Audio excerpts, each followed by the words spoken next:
after asking me to have a seat in his office. The doctor looked me straight in the face and said, "David, I am the best." He said, "People from all over the world come to me for surgery, and they leave very pleased with my work." I was shocked. Why was he telling me this? I'd flown in from Honolulu, taken a few days off from work. Why is it? Was he wanting to reassure me, or what was the purpose in him telling me these things? I had second thoughts at that point. I said, is it really worth going through the risk? One of the risks I was advised was that I could lose my voice forever and ever. Was I willing to take that chance? Was this guy that good that I would subject myself to that risk? I went ahead with the operation.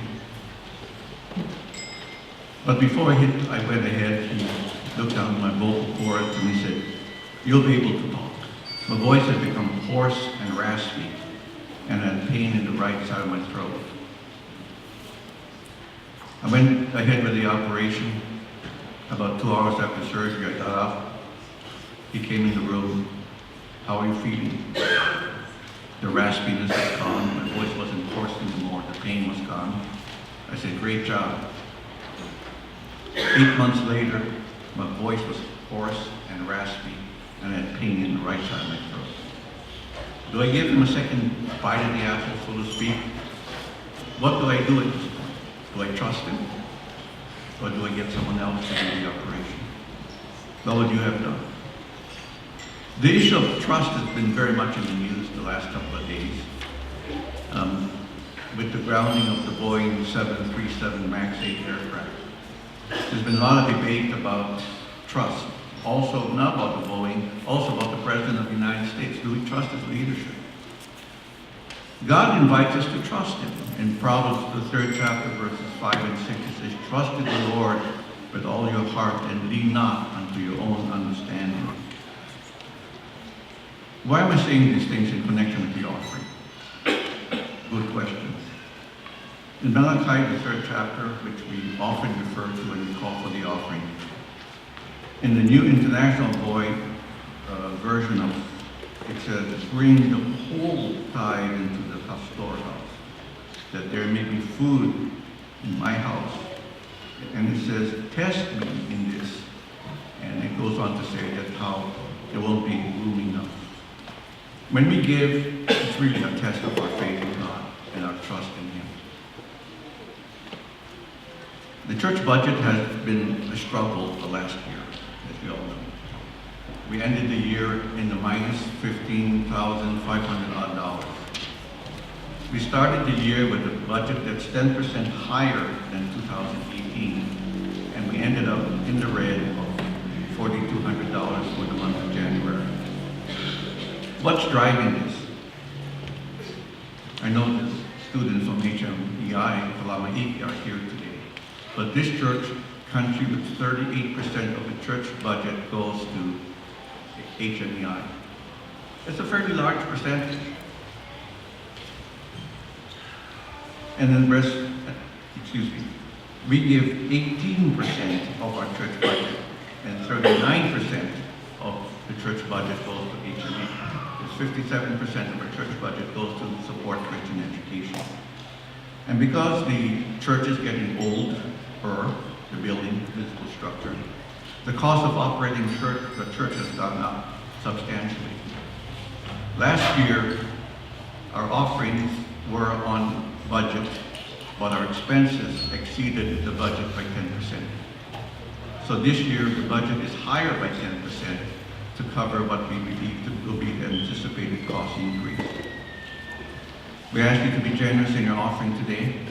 The needs of the church are great. We don't know the financial result for February as yet. Hopefully it's on the positive. The trend has not been favorable in the last couple of months, but we urge you to give liberally in support of this church. Will deacons please stand?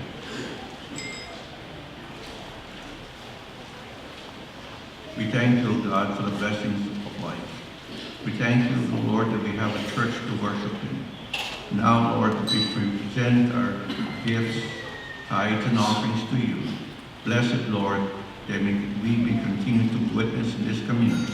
In Jesus' name we pray. Amen.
You did that very well. It's time for our cake story now. And I'm missing my storyteller.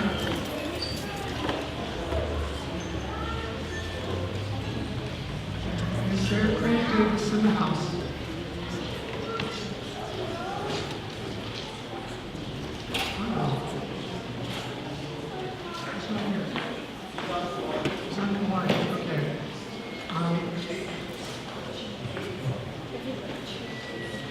Auntie Katie, thank you so much. Come on, Katie.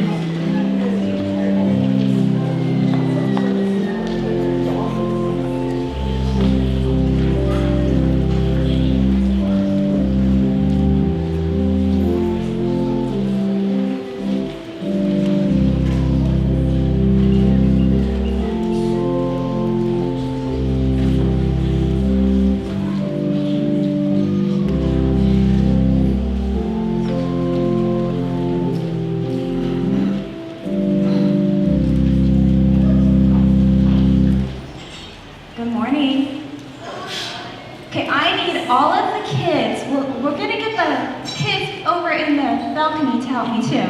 We are all going to greet the church. Do you remember what we're supposed to say? Happy Sabbath? So on 3. 1, 2, 3. Happy Sabbath! Okay, you guys can do a little better. Especially the kids over there that didn't say anything. Okay, 1, 2, 3. Happy Sabbath! Good morning. All right, so I'm going to tell you guys a Bible story. I don't have a scripture because I had like 5 seconds to figure it out. But let's do a Bible story. There is a story in the Bible about 5 ladies who were going to be in a wedding. Has anybody here ever been to a wedding? Yeah. They were going to be in a wedding. And they were supposed to take something with them. Does anybody know what they were supposed to take to the wedding? Not a purse. Oil. And what were they going to use the oil for? What was it supposed to go in?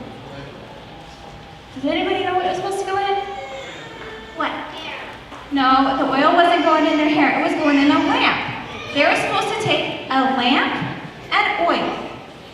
Now 5 of them took 1 lamp and just enough oil for that lamp.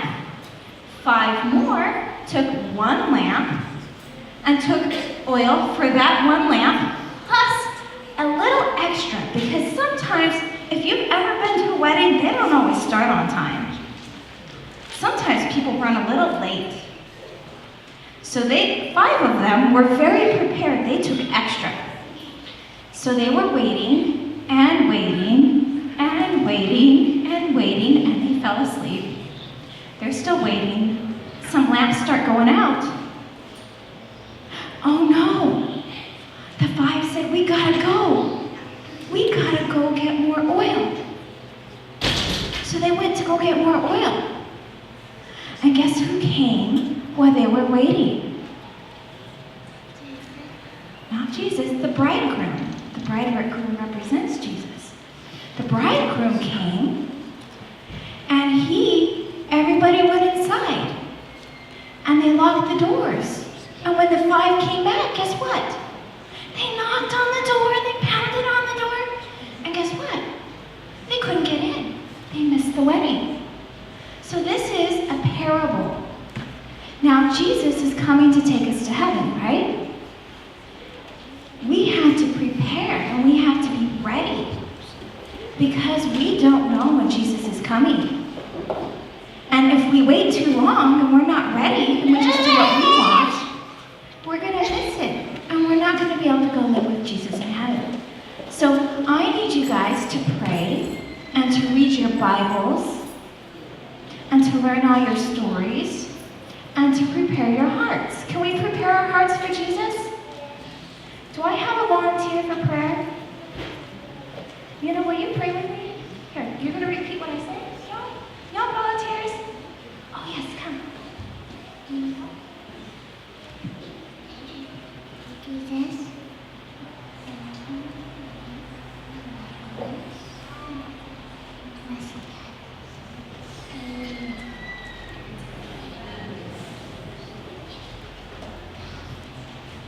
Okay, so we are going to be collecting the keiki offering that goes for Christian education.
Our scripture reading is from 1 Timothy 4:12. Don't let anyone look down on you because you are young, but set an example for the believers in speech, in conduct, in love, in faith, and in purity.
Thank you, Mr. Wynn, and students, that was beautiful.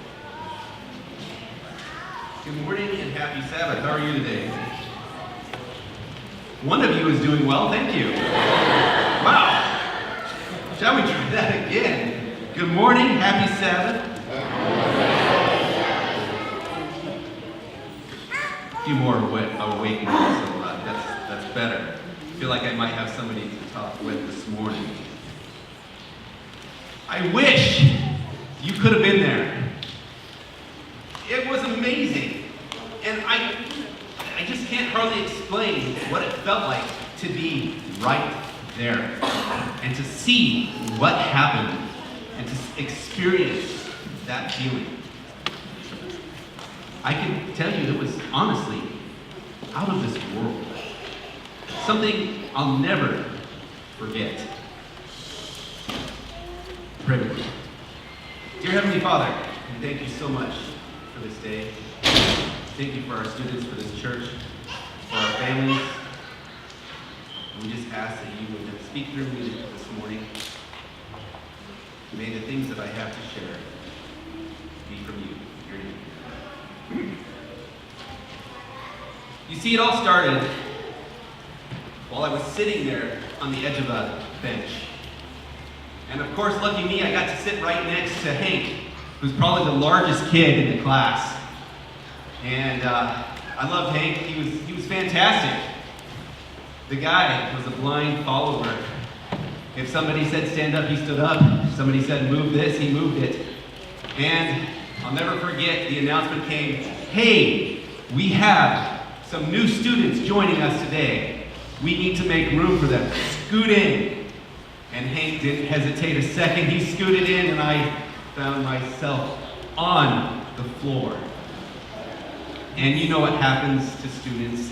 Something happens to someone, and everybody has something to chuckle about. And sure enough, the class was chuckling and smiling, and I kind of stood up, brushed myself off. And looking around, it was obvious we didn't have any room.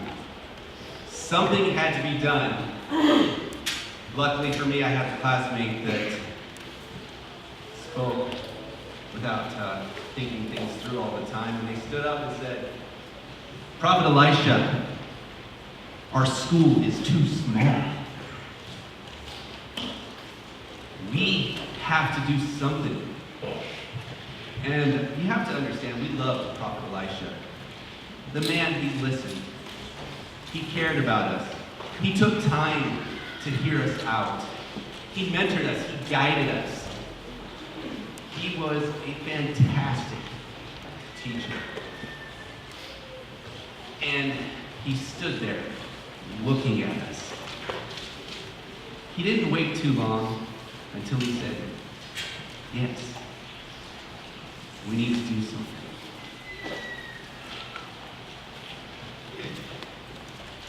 Can we expand? Can we build on? Can we build some room so we all can learn more about Jesus? And thoughtfully, he agreed. The excitement, you could feel it. It was amazing. The class, you could just feel them getting more and more excited, like, okay, what's the first step? What do we need to do now? How should we go about this? What needs to happen first? And one student said, Prophet Elisha, will you come with us? Will you help us? He paused, began to shake his head and said, yes. So plans were immediately made. We went out into the highways, the byways. I ran home, I grabbed my dad's axe, and of course you don't ever grab dad's tools, right, without a little understanding. Dad took a second. He's like, hey, listen, iron's not cheap. Take care of this axe. Don't leave it laying around. Don't lose it. Don't let anybody else borrow it. This is our family axe. You hold on to it. You take care of it. Don't be careless with it. All right, bro, I got this. I'll take care of it. But before you go, let me sharpen it. All right, Dad, that's awesome. Thank you. And Dad, he took the time. He got his tools out. He went to work right away, sharpening that axe. And he handed it over and he said, take care of it. And by the way, watch out, be careful. If there's a bunch of you guys down there chopping trees down, just make sure you know where the others are working too. We would hate for something to happen to you. All right, Dad, I'll be careful. No worries, I got this. Thanks. We made our way down to the Jordan River, and again, the excitement. Kids, you know what Christmas morning's like, right? What makes Christmas exciting? The presents or the excitement of opening a present and seeing what's inside? You know what that feeling's like? That's what we were feeling. We were excited. Things were starting to happen. The first step as a student, we were making more room for not only ourselves but for others. We were making room so more people could learn about Christ. his love for us. Things were happening. It was amazing. And pretty soon I found a tree. But I was very careful. I knew I didn't want to get down too close to the river, because if we had to, the closer to the school or the building site was better, because I didn't want to have to carry the tree that far. So I picked a nice tree, nice, straight, tall, started chopping away. And we worked. First tree went down. Oh, I was excited. Started working and knocking the limbs and the branches off, getting it ready and prepared so that I could provide the beam that the prophet had asked me to provide. I was so excited. The work was happening. And as the day carried on, wouldn't you know it, we heard the shout, "No! No!" And immediately thoughts ran through our heads. Great, somebody just cut their foot off. What happened? So I made my way with several other classmates down closer to the river. And here on the edge of the Jordan River was Hank. Big, strong Hank, who never hesitated at all. Standing there, dropping to his knees. It was borrowed. It's not mine. What am I going to do? How am I going to replace this? Jordan wasn't a clean river. It was muddy, filthy. There was no way you could see where that axe head went. And we all know iron doesn't float. It was gone. Hank, big tough Hank, on the verge of tears, kneeling there. And lo and behold, here comes Prophet Elisha, walking up, like he always did, calm, cool, collected, ready to see what he could do to maybe lend a helping hand. And very calmly he said, well, where'd it go? And Hank, right there. And Prophet Elisha, not hesitating, bent down, cut a stick. Where is it again? Right there? Okay. Tosses a stick in where that axe head went. And what happened next left us all standing there wondering, whoa, this man truly is a man of God. As we watched the axe head come to the surface, and Prophet Elisha, calm, cool, Elisha never panicking at all. Hank, go get it. Hank, being Hank, didn't hesitate. He waded right in. He grabbed a hold of that axe head, picked it up, waded right back out, immediately grabbed the handle and fixed, or went to work fixing his axe. It was an experience of a lifetime. A memory that won't soon be forgotten. But I can only imagine how that student felt watching that borrowed axe head sink into the muddy waters of the Jordan. I'm going to hit pause there for a second. You guys know today is Global Youth Day. So, you guys, I have a couple names here that I want to share with you. And I want to share with you what they've done as children, as teens. We got 4 of them right here for you. Alexandra Scott, born in Connecticut in 1996, was diagnosed with neuroblastoma, type of childhood cancer, shortly before she turned 1 year old. In 2000, remember this is 4 years old, after just turning 4, she informed her mother she wanted to start a lemonade stand to raise money to help the doctors, help other kids just like her. her first lemonade stand raised $2,000 and led to the creation of Alex's Lemonade Foundation. Lemonade Stand Foundation.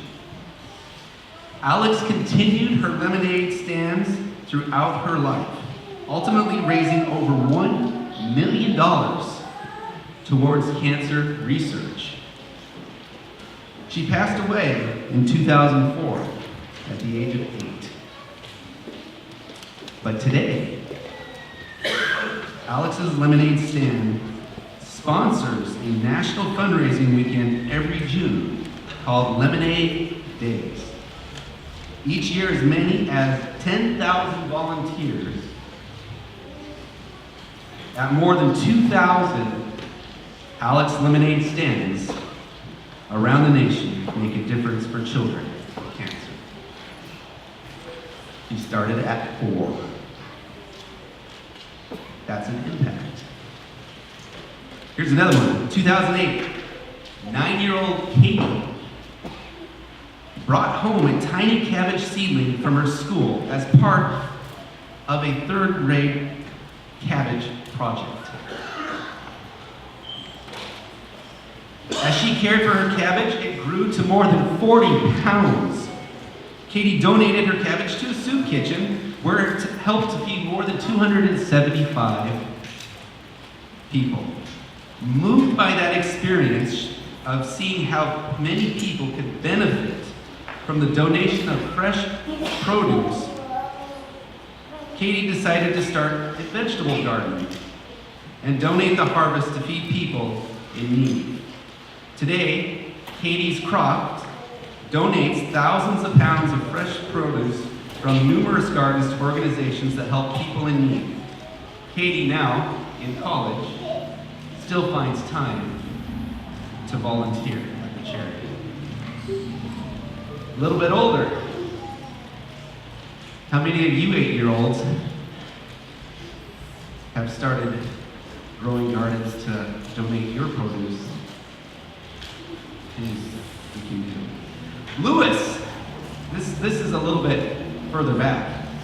Louis was born in 1809 in France. At the age of 3 years old, he suffered an eye injury, leaving him blind.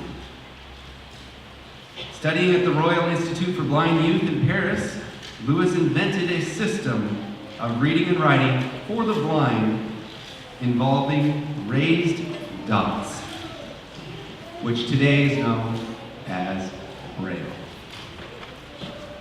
At the age of 19, now this was 1809, he became a full-time teacher at the Royal Institute, where he worked until he passed away. In 1998, 6-year-old Ryan was shocked to learn that children in Africa had to walk miles every day just to get fresh water. Ryan decided he needed to build a well for a village in Africa. By doing household chores and public speaking on clean water issues at 6 years old, Ryan's first well was built in 1999 at a primary school in northern Uganda. Ryan's determination led to Ryan's Wells Foundation, which has completed more than 900 projects around the world, bringing access to clean water and sanitation to more than 800,000 people. Currently, Ryan is 26 years old and still hard at work with his foundation as project manager. Now, kids, my first question is, how many of you have started a foundation or a business, and what do you guys do with your time? Hold on. Church, families, parents. We all know that those 4-year-olds, 6-year-olds, 8-year-olds, 3-year-olds didn't do it on their own. It took a community. It takes a community. I always like to picture it as, I don't know, let's assign it a name. The triangle of education, where we have our church, our family, and our school. It takes all of us working together to build our community, to build our programs, to build our ministries, to train our young. It takes a village. I guess, let's put it this way. There should be a lesson in this, and I want to bring back the story of the floating axe head really quickly. I believe this story, while it has many possible descriptions and meanings and morals that we can draw from it, I believe that it also has to do with the community. It didn't just take the students building the school. The students had to go get the tools. Who'd they go get the tools from? The community, their parents, their families, their neighbors. They went out and they were provided tools from those around. It also had to do with the leadership. We have Prophet Elisha. He was there to mentor, help, and guide. So there's something in the story for all of us. For the more experienced church members, you have to loan your tools. Our kids need resources. We need you to empower our families and our youth. You've been there, you've done it. But we need you providing us your tools.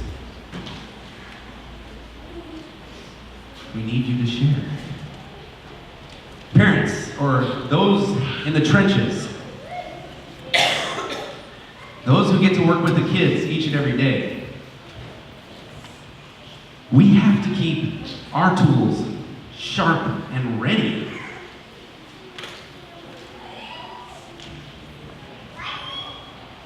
We don't want to give our kids dull, useless tools. We need to teach them how to use what they've been given. How many of us parents out there, you can sit there, some of your kids are up here, you can sit there, you can look at your child and you go, man, that kid is going to be a leader one day. All right? So I'm going to not give them any leadership opportunities within our house. I'm going to make sure they do it just my way. Or am I going to say, this is my child, they have a skill here. How can I help them? Maybe with auntie and uncle's help. How can I help them hone in on the skills that I can see they have?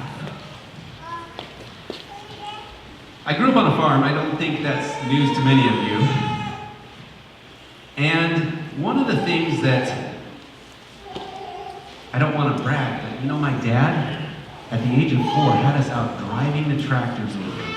He would put us in the driver's seat and he'd say, okay, Travis, steer this tractor. There's a fence up there, don't run into it. There's trees over there, don't run into them.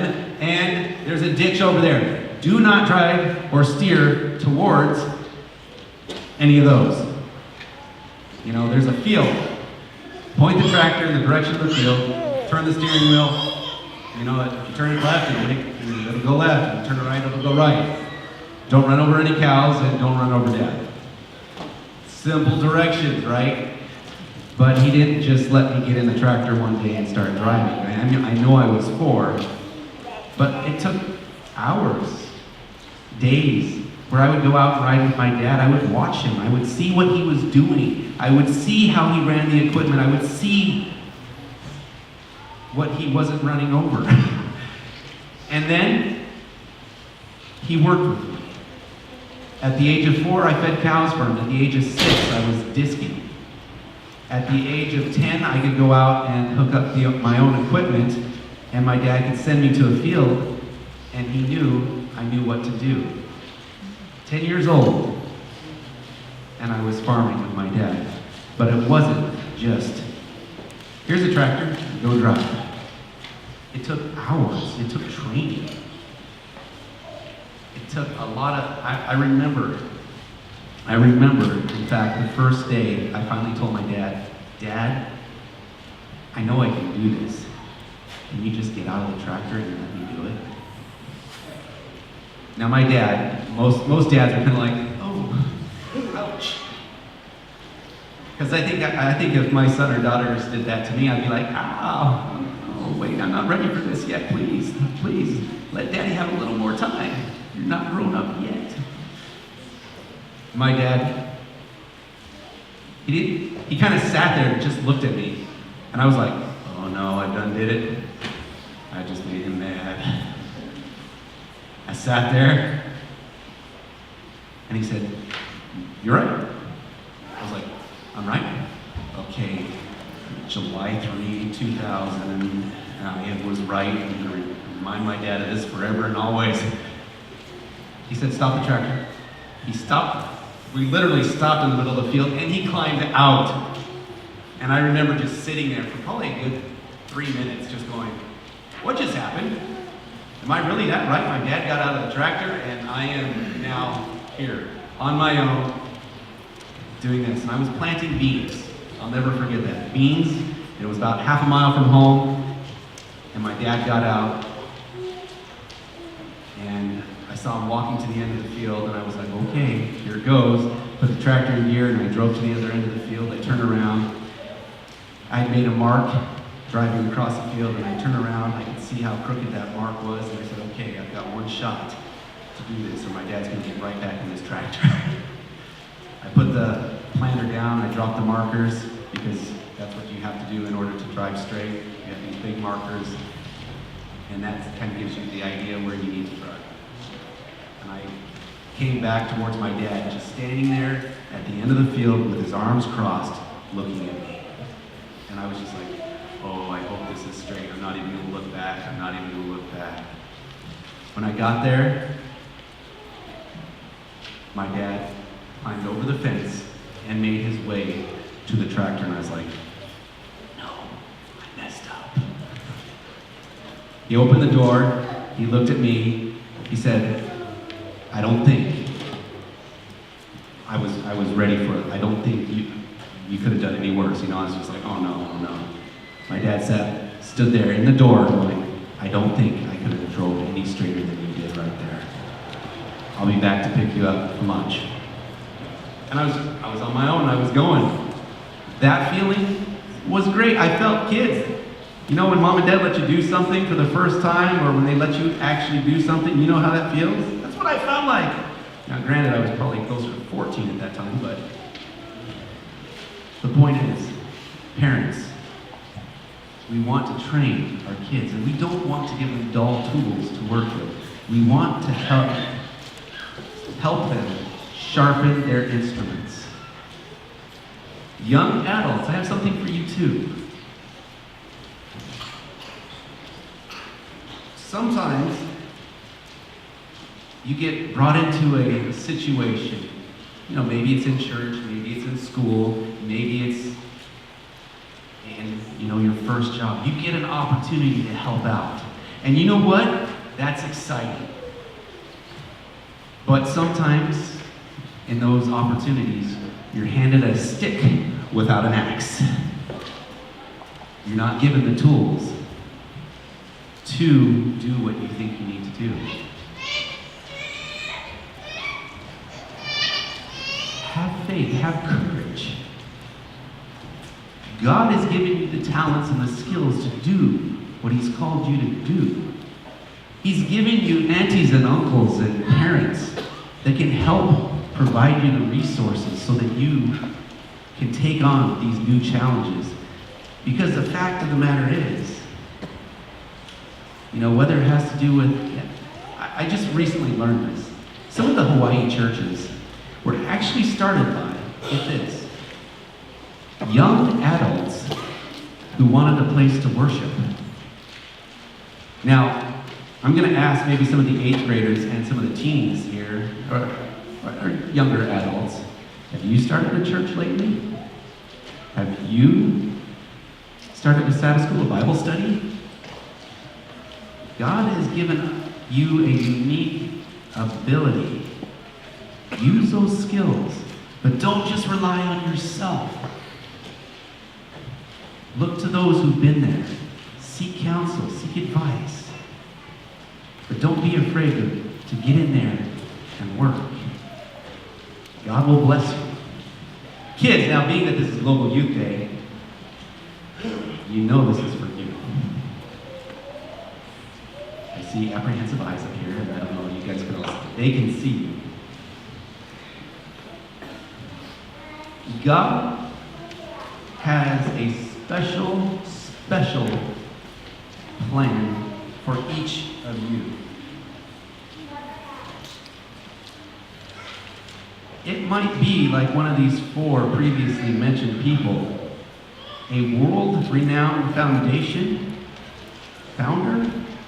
That might be you.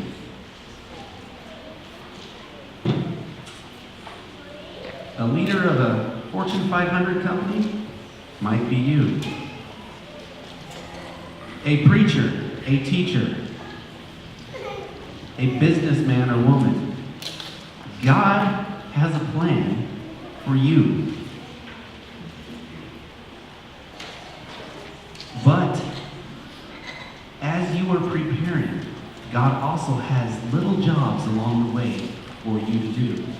You know, in Luke 16, verse 10, it says, whoever can be trusted with little things can also be trusted with much more. Practice makes perfect. Or perfect practice makes perfect. But practice, getting involved. If you guys see something, if you see a need, like these 4 kids, if there's a need in your church, in your home, don't wait for somebody to tell you step by step what to do. God has made each and every one of you special in your own way. In just the way He intended you to be made. He created you. And He's calling you not to be a sideline participant, but to actually get involved. So today, I know a number of churches have programs and things that they're doing for Global Youth Day. They're getting the youth involved. You don't have to necessarily go be part of a big project. It can start with just being aware of the kids, the people around you. Mom's had a rough day. Maybe you can help set the table. Dad's been having to work late this week. Maybe you can help mow the lawn. That new student who's sitting by themselves, maybe you could be their friend. Do the little things that God has called you to do, because the little things will result in much greater things. The things that God is preparing you for with every step of the way. And church, our job is to support them. Give them the leadership opportunities. Counsel them, though. Help them. Give them the tools. And in the process, keep your tools sharpened. Because God has called us all.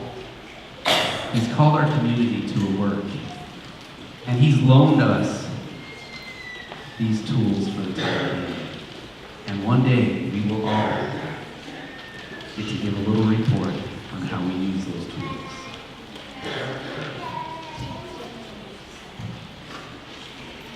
Thank you. Happy Sabbath. And students, I'm going to invite, I think we have our lower graders, if you guys would start making your way back up. I believe we have one more closing song. Thank you.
Before we bow our heads for the benediction, just a reminder, for those of you who aren't staying for potluck, which you are invited to, if you are double parked, please just keep an eye out in case somebody who's parked in front of you is trying to leave.